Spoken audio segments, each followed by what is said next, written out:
The following content is for information and entertainment purposes only. The opinions expressed in this episode are those of the participants and do not represent the views of any third-party entities.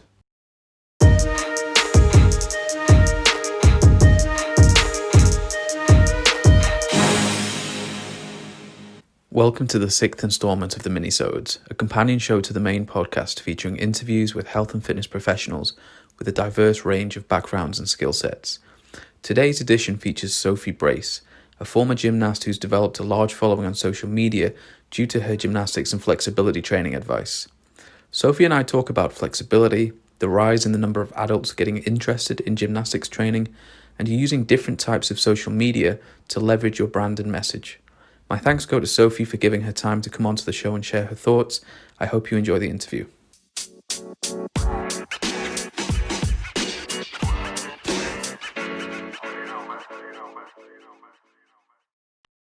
Okay, so Sophie, welcome to the Flexibility Focused podcast. It's great to have you on.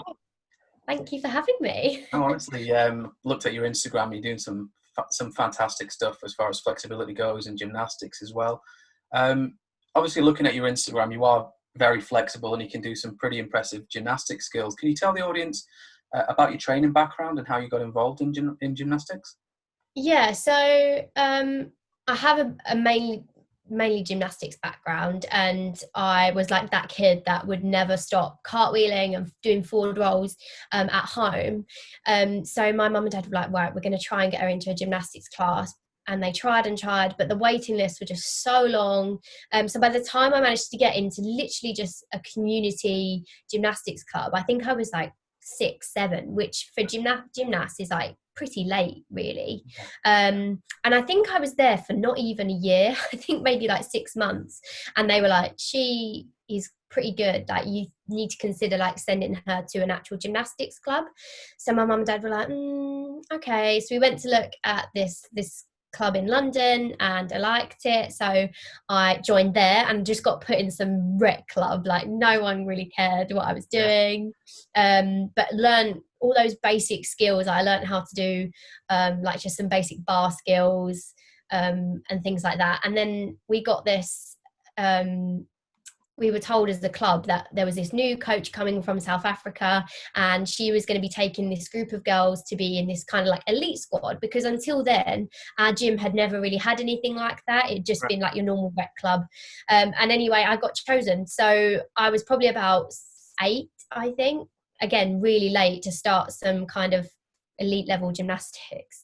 And yeah, so I went from training something like 3 hours a week to then up to like 12 hours a week, and then eventually up to like 24 hours a week. So it got really intense really quickly, and before I knew it I was like entering all these competitions, and I sucked for years.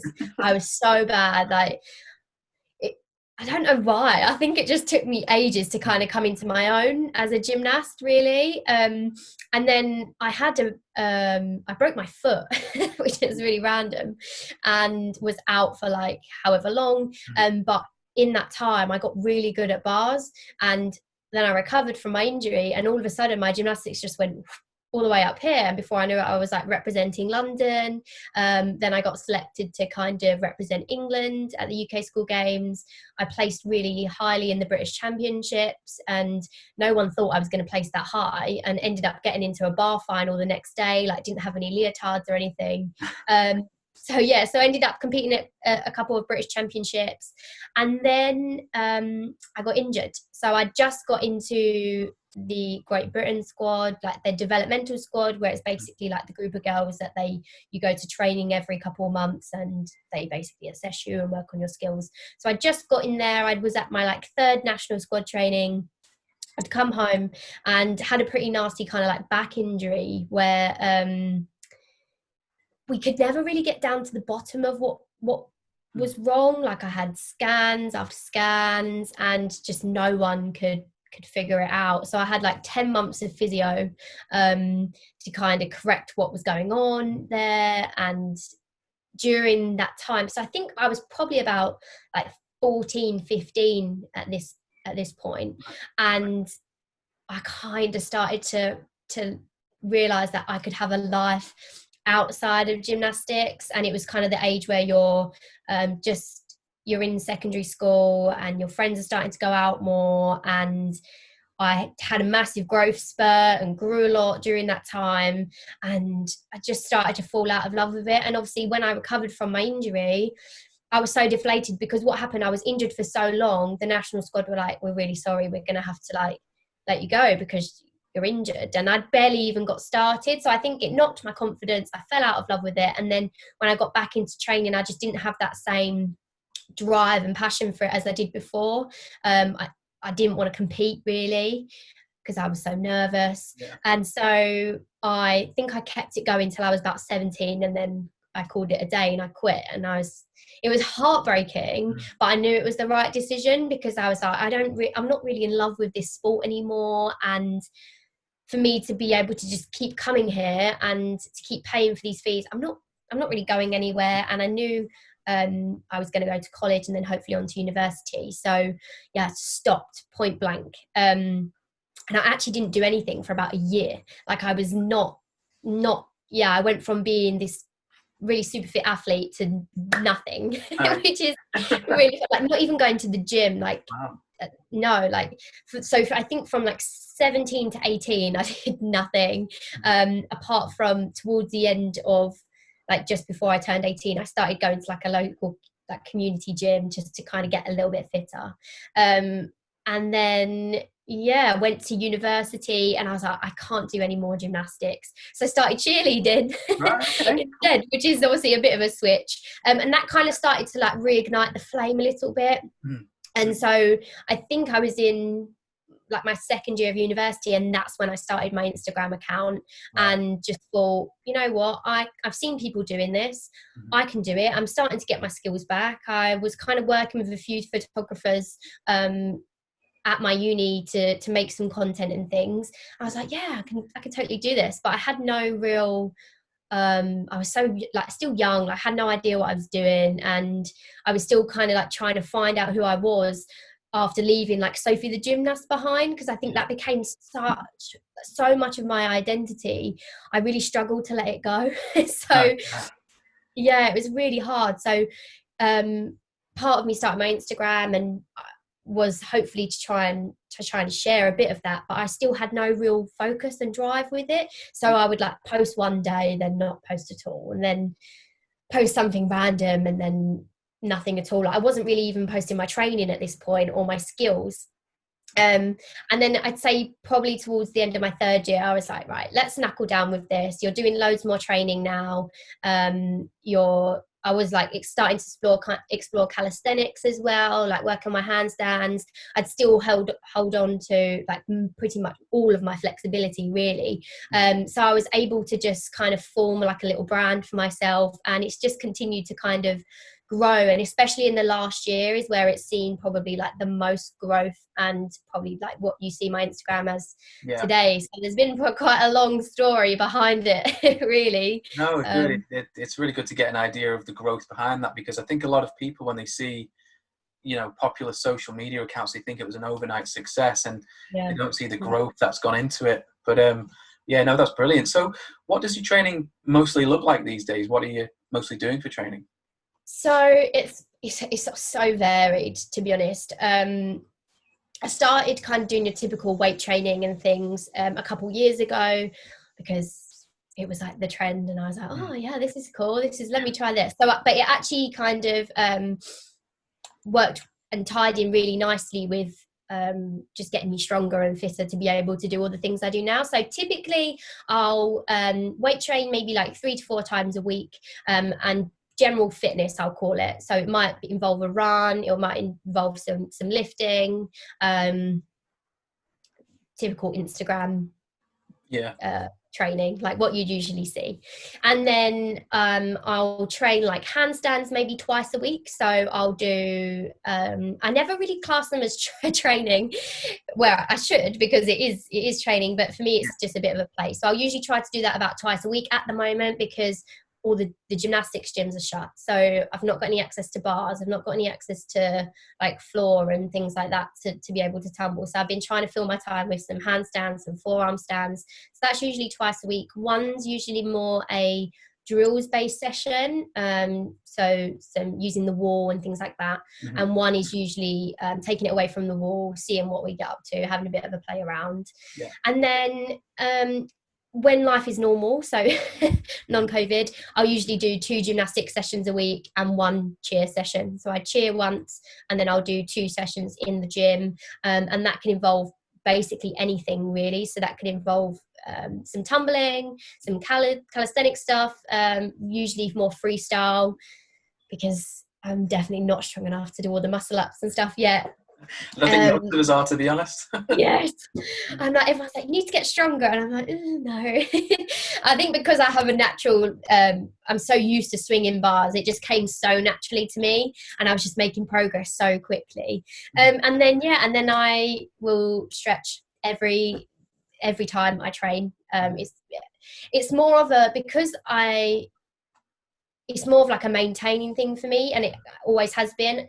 I've been pretty lazy, I will say, with the flexibility side of things, because I've not had to work hard for it in later life. So just recently I've been like putting some oversplits training in there, because I have to keep making my skills look prettier and things like that. So there's a lot going on. It's always very, very busy. And lots of different things as well, but I think they all just kind of tie in together. No, I think that's great, actually. And again, it's good to get an insight into what you do for your own training, and it's really good that you're honest as well, that that for you it's more maintenance than development, because I think something that I certainly see on social media is you get people who are naturally flexible, and they claim that they do so much training every week, put all these hours in, and really it's actually a breath of fresh air to hear somebody say, do you know what, I don't do that much because I don't have to, and it's absolutely fine. I will say I have had to be training my middle splits, because they are not something that I have maintained at all. But like my front splits, I could not do them for 2 weeks and I will still be able to just slide into them like no tomorrow. So I have to remind people of that a lot, like I actually don't have to put that much effort in. It's probably not going to be like that for you. No. But I mean that's great, because something I always tell people is like flexibility is very specific. So well, you've got fantastic front splits, like you said, your middle splits you need to work at, and people instantly think, well, if I get the front splits I'll have the middle splits, or vice versa. It's like, body doesn't work that way. You need to work at what you want, But no, that's really good. Looking on your Instagram, you've created something called Embrace Inversions. Could you tell us a little bit more about that? Yeah, so this is my new project, and I only kind of put it into place during lockdown, and it actually was only created in lockdown. Like I came up with the idea and I was like, you know what, I'm not going to put this idea off for months. I'm just going to do it. I'm just going to come up with it. So what I've noticed is there's such an increase in people wanting to learn how to do the splits, or wanting to learn how to handstand, or do some basic gymnastic skills.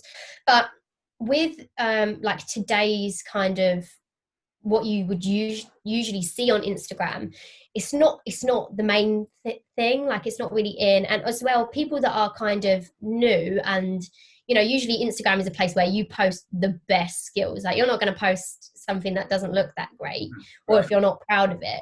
So I felt like there was something missing for the people that were kind of working on these skills, wasn't sure if they were even doing it right, or they just kind of wanted some like a supportive community of people that were kind of doing the same thing as them, could share some kind of guidance with them, and just feel a bit more supported, and feel like they weren't like an alien amongst the fitness community because they were doing something that wasn't as popular. So I just taught my first live handstand workshop for a company that I work with, and I was absolutely terrified before it, but it went down so well and I got so much interest. And like a week before that I was kind of thinking, like, would it put the feelers out there, like would people be interested in a community? And the feedback was really positive, so I thought, you know what, I'm just going to do it. So I made it overnight. It's a private Facebook group.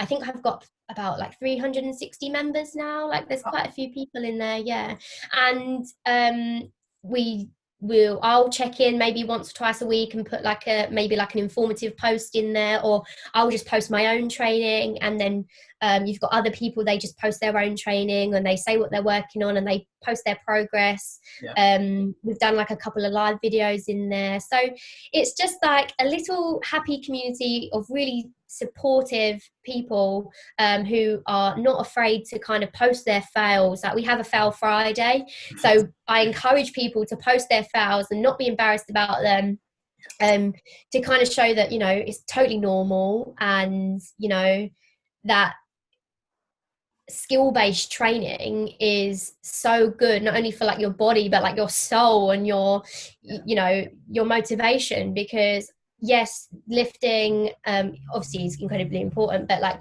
training for aesthetics can sometimes get you really like down, I think, because you're just basing everything on what you look like. And I think the best thing about skill-based training is that no, you put in hours of work, like to get your handstand, to get your splits. Like it's not coming overnight. We're talking like months, 3, 4, 5, 6 months, you know.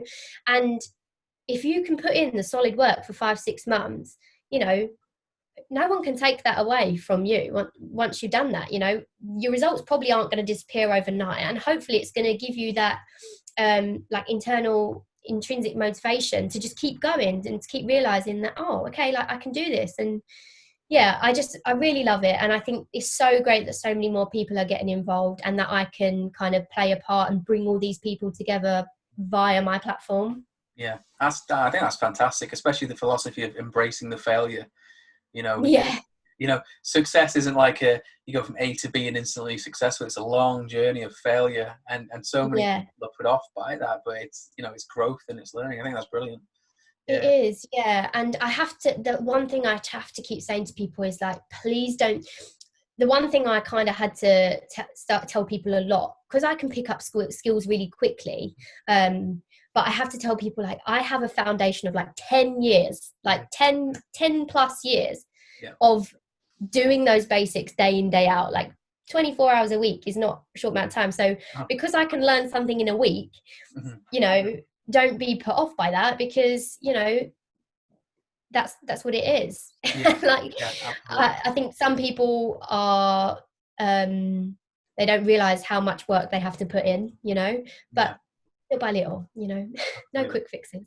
So if somebody who's a brand new beginner came to you looking to get flexible, what's one piece of advice that you would give to them? So the one thing I literally tell everyone is start. Just say, just start. Because usually they're like, how can I get my splits? How can I do this? And I'm like, well, do you stretch at all? And most of the time the answer is no. Like, so usually I say, well, pick a few stretches. Doesn't really matter which ones, preferably ones that are going to work your hamstrings is a good place to start. And stretch, like sit in those stretches for 30 seconds to 1 minute, and make it consistent. That's what I say get consistent with it, put it in your program. And I also have to say, you know, stretching once a week for 5 minutes after doing nothing for 6 days, you're probably not going to reap that many results. You know, it's what you do the majority of the time. So I try to just say, well, pick a few and start. Let's just start getting a little bit flexible, and then we can kind of focus on what you actually need to do. Because most people are super stiff. They you know, they're trying to do the splits and they can't touch their toes. Right, yeah. So yeah, I always say just start, just sit in your stretches, pick 2 or 3 or even 5 if you're feeling lucky, and do 30 seconds to a minute of stretching 3 to 4 times a week, or however many times a week you can do it without saying sore. And I think I just wish more people saw that it can be that simple at first. I think Instagram loves to make it seem a little bit more complicated than that. Completely agree. Yeah, completely agree. We've got very similar philosophies there, actually. You know, I'll get somebody come to me and say, oh, I'd like to drop into a full split, you know, head to my shin. I'm like, well, let's see a toe touch, and they can't even get past their knees. It's like, well, let's scale it back and let's work on the toe touch first before we go for the front split. It's but I think ego gets in the way a little bit, and people Yeah. are just ashamed maybe of scaling back a bit, but there's no shame to be had at the end of the No, day. and I was actually talking about this on my Instagram today. Is like, I think people's ego has actually a massive effect on their training, because, and sometimes even I'm talking about myself here as well, because just because I could do a skill 10 years ago does not mean I can necessarily do it now. But up here, I'm like, I can do that. I could do it when I was younger. So like my handstands, for example, I had to relearn those because gymnastics technique isn't really great for hand balancing, and it was so hard for my ego to be like, right, you need to go back and you need to work on your shoulder strength. You need to work on your shoulder strength. You need to work on your mobility, and you need to strengthen your wrists because I can't hack it. And honestly, my ego was not happy because I was like, Sophie, you can do a handstand, like you can do a handstand, but I couldn't hold it for more than 10 seconds. So you've those people that actually they start from scratch, but they follow the advice and they listen to the advice and they do everything properly, they could probably have a better handstand than me at the end of it. It's about, I think people, everything's so instant, isn't it? And Absolutely. this teaches you that you have to wait and you have to put in the work and get consistent, and if you do, it's going to pay off. Yeah, absolutely. No, I think that's great advice. It really is. So you talked about a lot of adults are getting more interested in gymnastics training. What are your thoughts on the increased growth in adult interest in gymnastics, and what's some advice? I mean, you probably already answered this, but what's some advice you give to an adult who's never done any gymnastics before and they're looking for somewhere to start? So I personally think it's absolutely brilliant that people are becoming more interested in adult gymnastics, because I think it's something that everyone should do, to be honest. And I think, what you find is it's a lot of people that did it when they were younger, and then gave up, never really did anything with it, and then are kind of like, oh, I want to try that again. And my big thing is like, training is for life. So if you're going to spend doing hours and hours of training, let's make it something that you enjoy. If you hate slaving away lifting weights all day every day, or going to spin classes, but you love doing gymnastics, well, go to gymnastics. So I think it's great, and I think it gives I think it's great for people's confidence, their motivation, and at the end of the day you get cool skills out of it. So I do like it. There are parts where I'm kind of like, is it always being shown as safely as it could be? But overall, I think it's still quite like, it's not as well known. Like, still to some people, like my content is pretty like out, like they're like, I don't really get what you're doing. It looks cool, but I have no idea what you're doing. But yeah, I get messages all the time like, I'm an adult, am I too old? Like, I'm 25, am I too old to start? How do I start? Like, that is every time I put up a question box, that is the number one question I get asked. And every single time, without fail, I'm like, no. Obviously you're never going to get better if you just don't start. Like, that is a simple question. So I always recommend people to go to kind of like a open gym, or try and find themselves a adult gymnastics coach, because there's a lot of adult gymnastics coaches out there, really, and I always recommend for them to go try and find one of those, or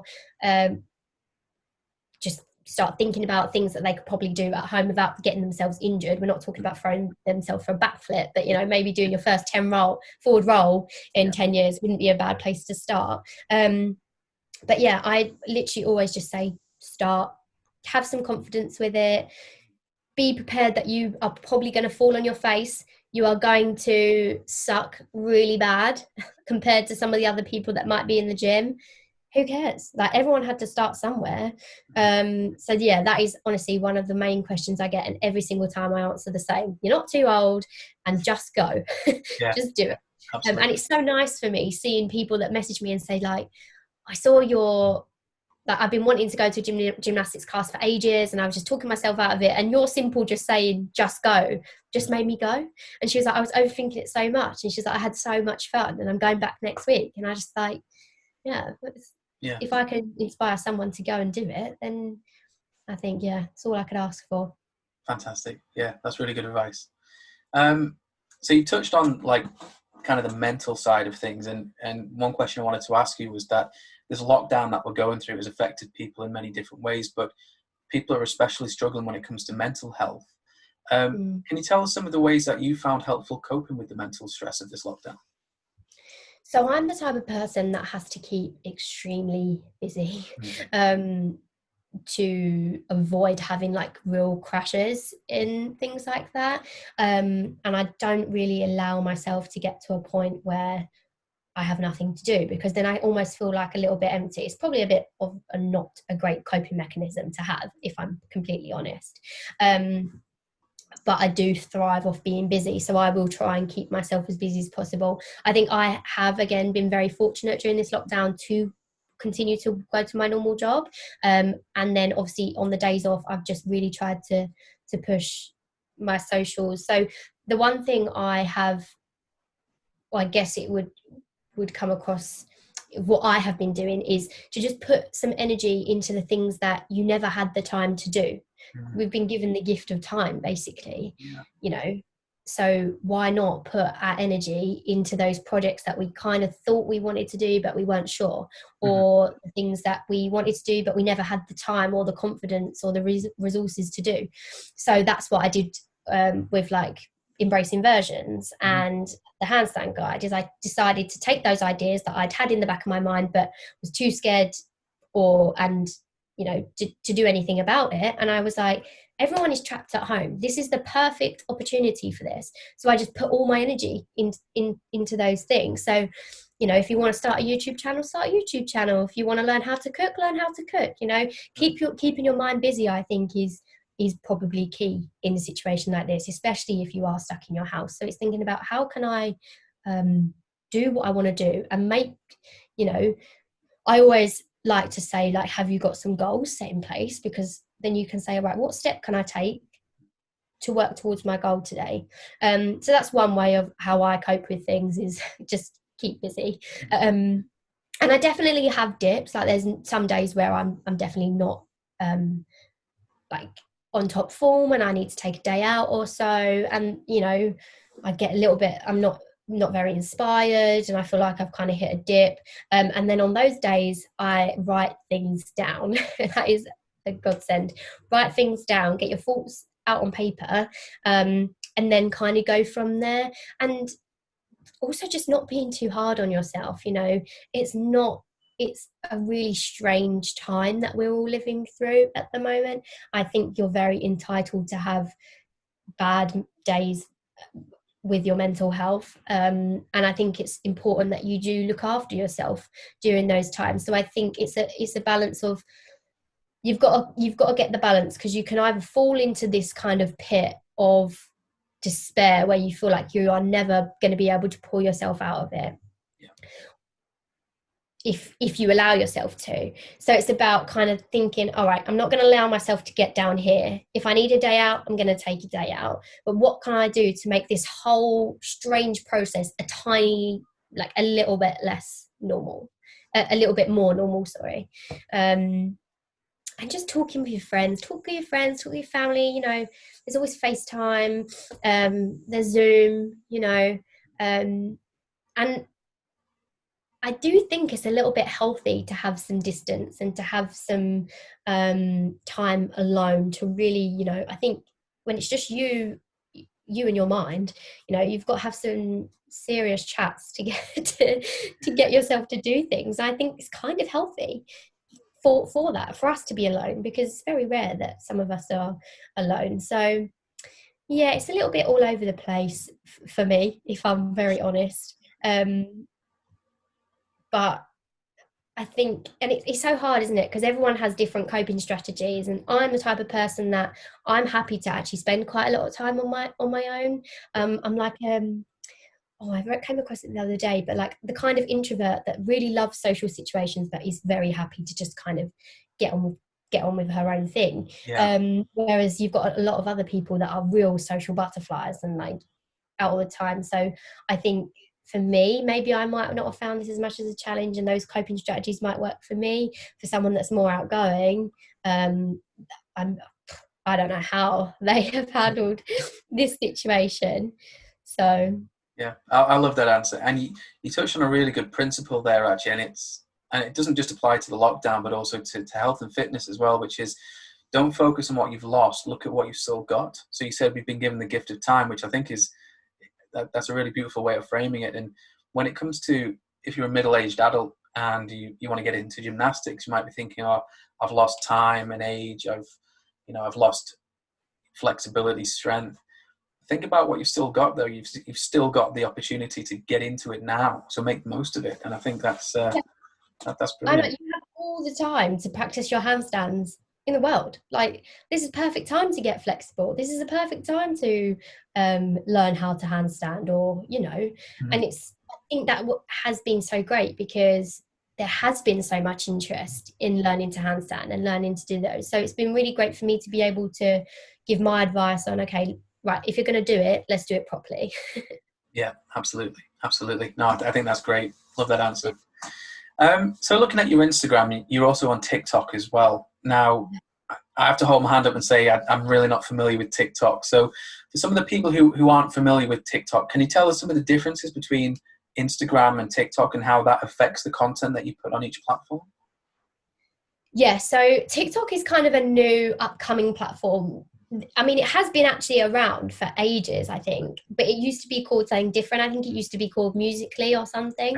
So there's a lot of the really huge creators, and it's much bigger than Instagram. The creators on there have like 60, 50 million followers, like the biggest creators. So we're talking like a whole nother league of, I don't know what you'd call it, popularity maybe. Okay. And it just works completely different to Instagram, in the sense that Instagram can be quite steady with, if you've got a certain amount of followers, you'll probably have this certain amount of engagement. You might get this many likes on a photo, etc. Whereas TikTok is just all over the place. You can have a video that gets 1 million views, but you might not get any followers. Or you can have a video that gets 1 million views and you'll get 30,000 followers. Right.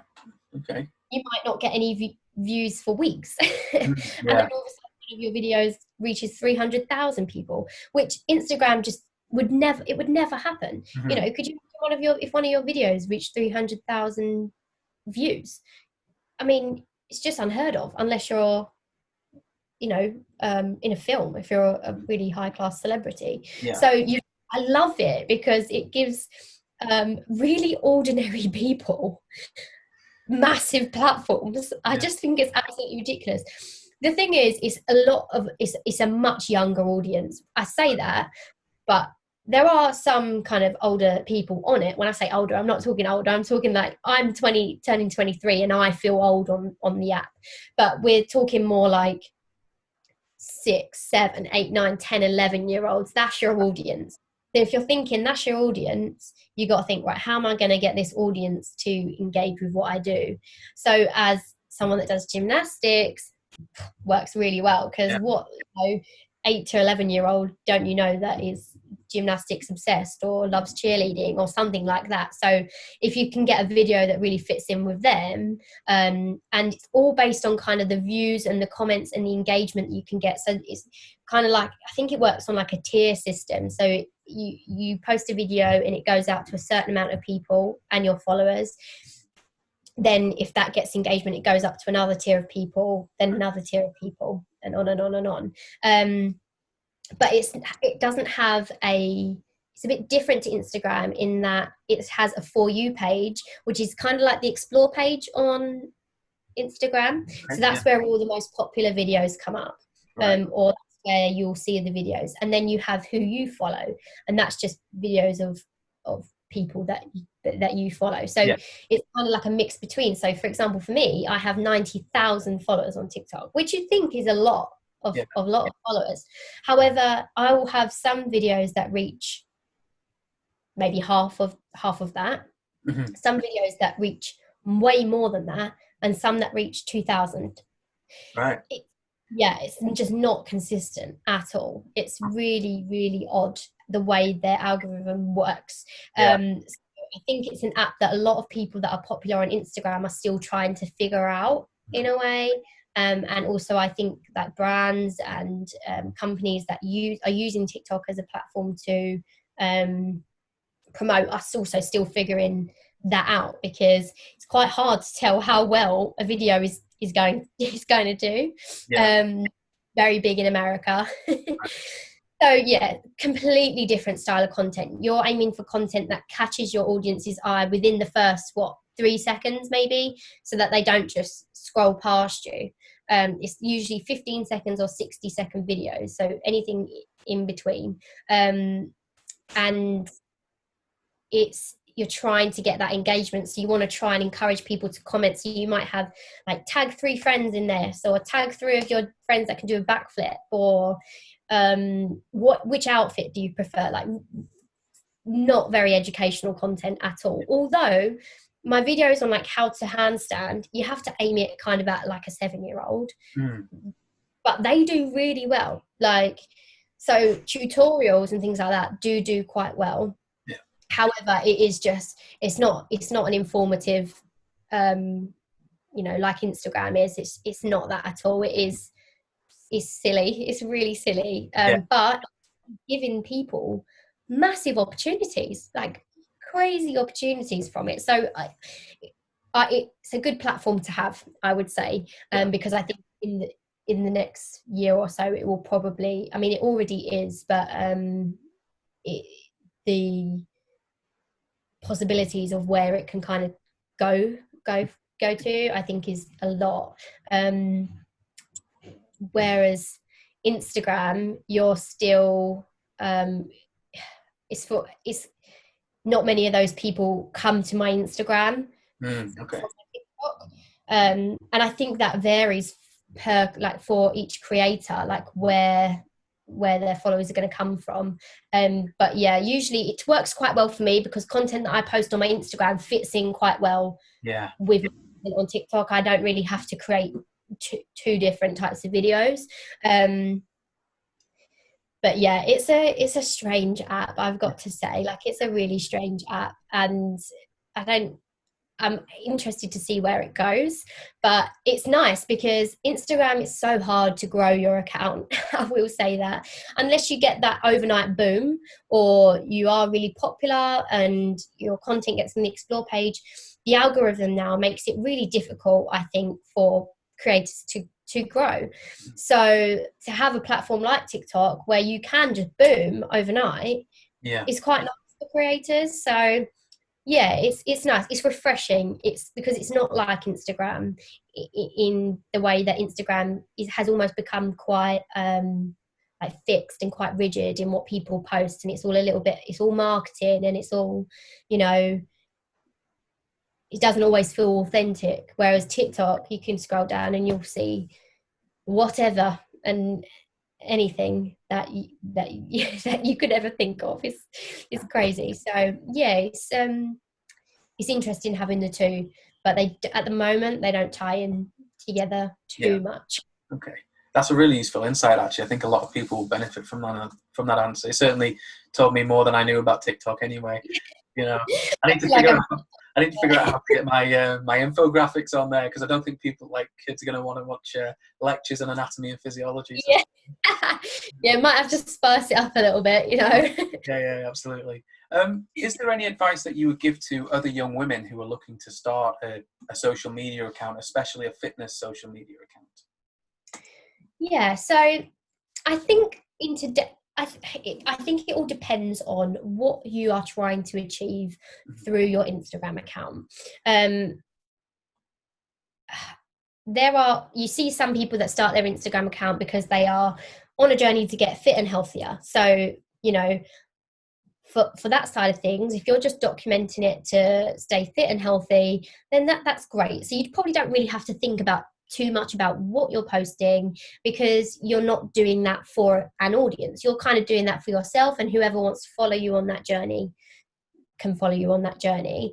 I think where you have to get a little bit more tactical with it is if there's actually something you want to kind of achieve, or there's a goal that you're after with your Instagram. So I've had my Instagram, I think I started it in 2017, so like 3 years, and for 2 whole years it just didn't go anywhere. Like, I think I had 4,000 followers, and I think even like last February was stuck on 7,000 for months. It just wasn't going anywhere. And I think it was because like I just had no idea what I was actually trying to achieve with it. Like, I didn't know where I was going with it. I didn't know really what I wanted to put out to my audience. I didn't really have a clear message of what I wanted to share. And I feel like an audience can really see through that. You know, if you're not kind of happy in yourself, if you're not talking openly and passionately, I think an audience can see right through it. So I think if you're new to Instagram and you are wanting to kind of grow your accounts that you can work with brands, my first thing is to say, get your message. What are you trying to achieve here? You know, do you have informational content that you can post? Are you a blogger, so your posts are going to be focused around your blog? Are you an athlete? Are you, you know, what's your brand and what's your message? I think are two really good things to have if you are starting your Instagram account with the hope that it will grow. You know, I think these days most people are starting an Instagram account because they want it to grow. And it is hard. It's really hard to grow your account. But I think people really connect with people that are authentic and that are real, and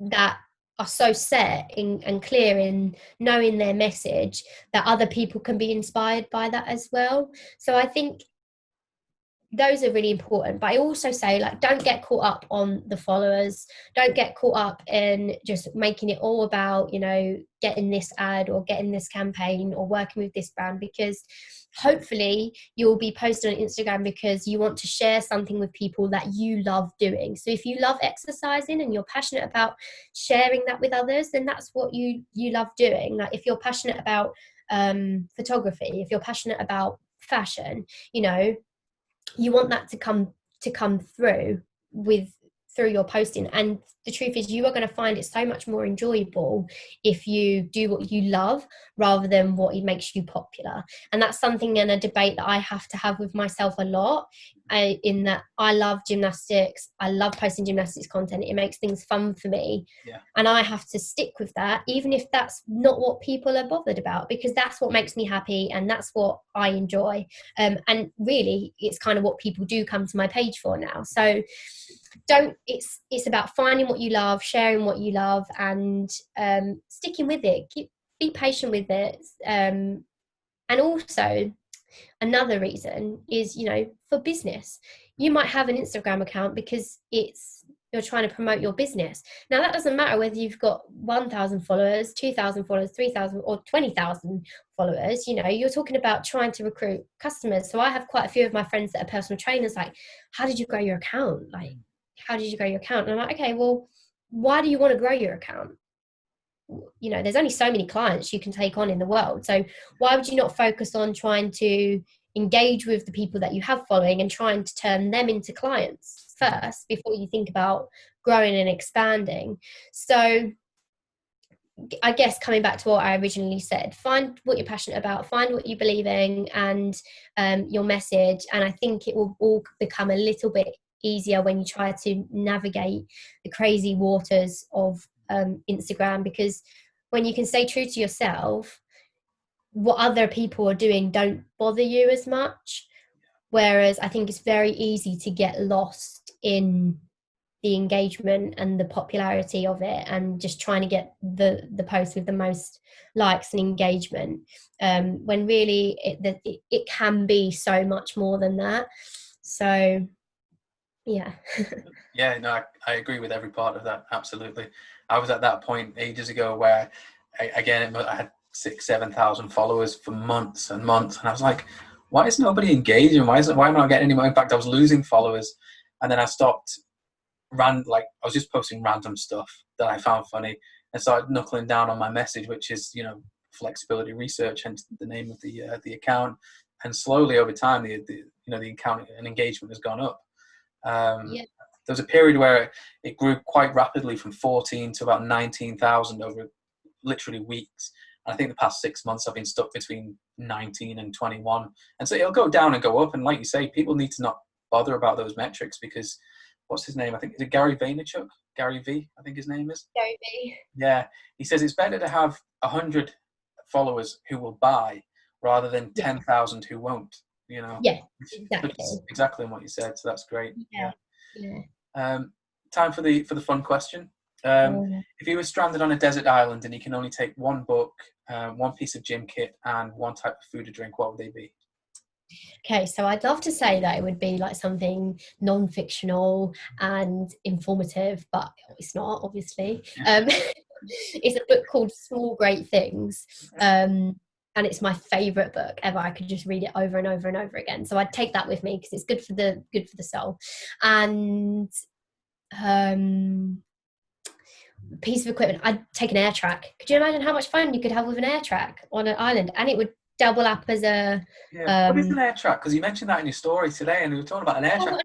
It's one of those. It's like this high, and it's like blows up. You can get like 3 meters, 4 meters long. I think it's like you can have like 4 meters by 1 meter, and it's just basically an airfield track like that's bouncy. You don't have to tumble on grass. And it would double up as a float in the sea. So brilliant. Yeah, great idea. Yeah, fantastic. Food or drink? I think maybe pasta. I think if I could have unlimited pasta, that would be a treat. Maybe like cheesy pasta. I'd take that. Good choice. I like that. Yeah, that's exactly what I would have. Because feel your training, and it's tasty. Nothing to lose. Exactly. Before we finish, can you just tell the audience where they can find you and get in contact with you? Yeah, so my Instagram is at SophieBrace_fit, and I've got a YouTube account as well. It's kind of like a mix between like fun videos and then also some informational content on there when I get round to filming it. And then my TikTok, if you want to follow it, I think is SophieBrace_. So those are all of my socials, really. And if you want to join Embrace Inversions, you know, they can feel free to send me a DM on Instagram. Fantastic. Yeah. Sophie, you've given some fantastic answers. It's been a pleasure having you on. Thank you so much for your time. Thank you for having me. This is actually my first podcast. Right. I was so excited. Yeah. I was like, someone's actually asked me to be on a podcast. Yeah, really. Well, you're doing great stuff. So hopefully it's the first of many, because there's a lot of people need to see what you're doing. It's brilliant. Yeah. All right. I'll catch you later, Sophie. Thank you. Catch you later. Bye. Bye.